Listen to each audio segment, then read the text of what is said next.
ये नागदा के विद्यार्थी रहे और कक्षा 9वीं-10वीं के आसपास से ही इन्होंने संपादक के नाम पर कविताएं, कहानियां, समाचार पत्रों में प्रकाशित होने लगी थी।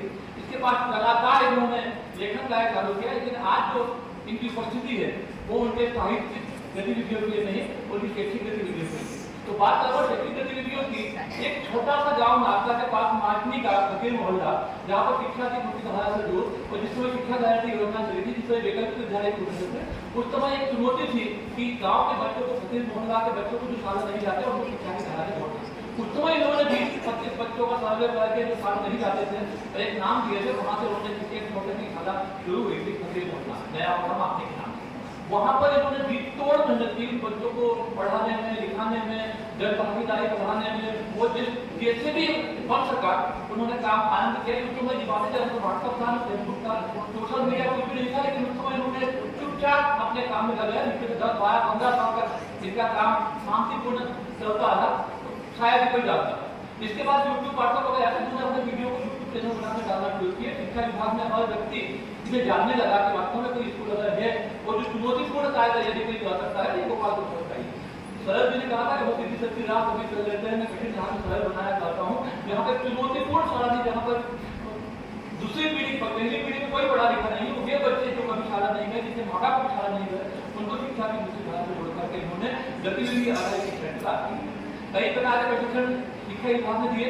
गतिविधि आधारित शिक्षा शिक्षण प्रशिक्षण, दक्षा आधारित प्रशिक्षण, तमाम प्रशिक्षणों के माध्यम से जो समूह शिक्षण की बात और गतिविधि शिक्षण की बात हम प्रशिक्षण कार्यक्रमों में करते हैं, उन्होंने गोपाल पोर्टल ने उसको साकार रूप दिया। और कई देखने वाले जो होते मानी जाते थे, बाहर जिले के लोग भी आते देखने के लिए, लगता है कि वास्तव में कुछ किया।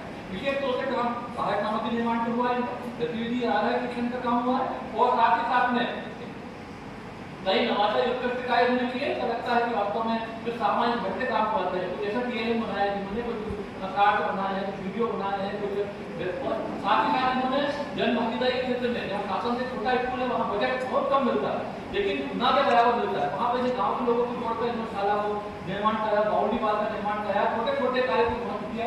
छोटे छोटे गाँव से जाकर किसी 10 कापी भी दी, किसी ने पट्टी पेन भी दी, तो उन्होंने उसको स्वीकार किया और बाकायदा उसको रजिस्टर मेंटेन करके बताया कि हमने जन भागीदारी कितना मिला, कितना मिला, कितना मिला। उसको देख करके कई लोग इससे जुड़े और जन भागीदारी के माध्यम से आज स्कूल की खुदाई का कार्य, सौंदर्यीकरण का कार्य, बाउंड्री वाल का कार्य उन्होंने करवाया है। तो साथ साथ मानवीय संसाधन के साथ साथ भौतिक संसाधन बढ़ाने के लिए भी इन्होंने लगातार जन भागीदारी के साथ काम किया, समय के साथ काम किया है। निश्चित रूप से आज समिति द्वारा जो चयन किया जा रहा है, निश्चित रूप से एक सम्मान के पात्र है और समिति को धन्यवाद, उन्होंने एक शिक्षक का चयन करके यहाँ पर बुलाया।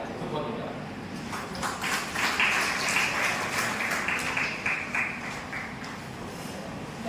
सभी को नमस्कार।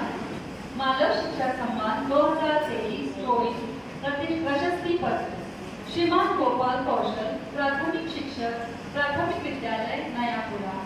मान्यवर, आपने शिक्षण में नवाचारों तथा नवीन पद्धतियों का प्रयोग कर शिक्षण प्रक्रिया को रुचिकर बनाया तथा व्याख्यान विधि के साथ साथ प्रदर्शन, प्रयोग, दृष्टांत एवं परियोजनात्मकता का उपयोग कर प्रायोगिक विधियों के द्वारा अधिगम को रोचक तथा बोधगम्य बनाने का सार्थक प्रयास किया है।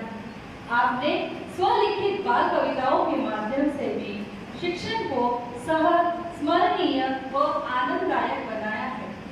छात्रों के नैतिक विकास एवं सांस्कृतिक ज्ञान के लिए आपने कहानी कथन तथा प्रेरक प्रसंगों का प्रभावपूर्ण उपयोग किया है।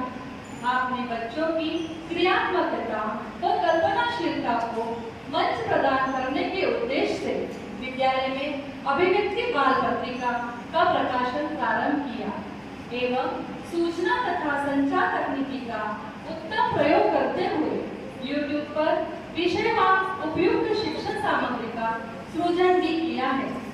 आपने सामाजिक जागरूकता के लिए भी प्रेरक कविताएं तथा गीतों का सृजन कर साहित्य सृजन के क्षेत्र में उल्लेखनीय योगदान दिया है।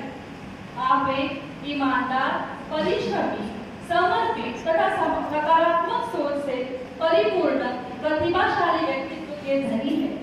आप स्वभाव से कर्म प्रधान है तथा आपका विश्वास है कि कर्म से ही सिद्धि प्राप्त होती है। एक शिक्षक के रूप में आपकी प्रभावशाली शिक्षण पद्धति व समाज के प्रति दायित्व निर्वहन की भावना अनुकरणीय है।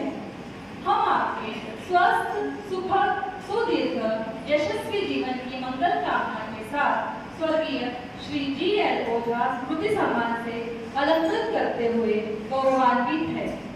अध्यक्ष भानुकुमार जी जैन, दिनांक 2 अगस्त 2025। धन्यवाद।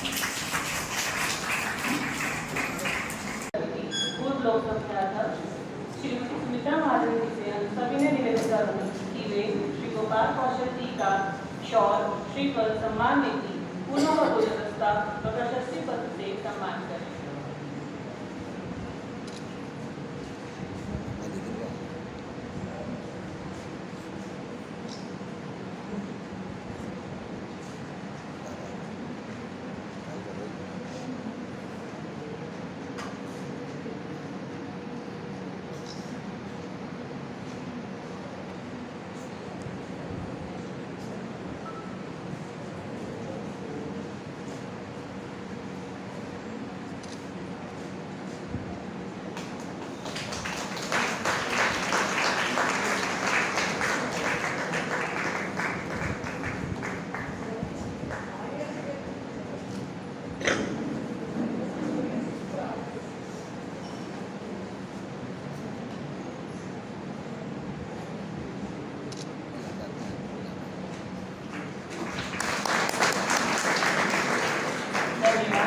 आप सभी मंच पर स्थान ग्रहण करें।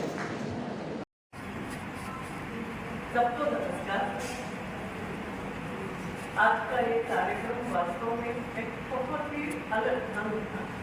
मानव कल्याण समिति, नाम मानव कल्याण समिति, तो मानव को मानव बनाने वाला जो शिक्षक है उसका सबसे पहले सम्मान आप रख रहे हो, क्योंकि बच्चों को कुछ बनाने वाला, जिसके हाथ में हम देते हैं बच्चों को, वो संभालेगा, वो बनाएगा।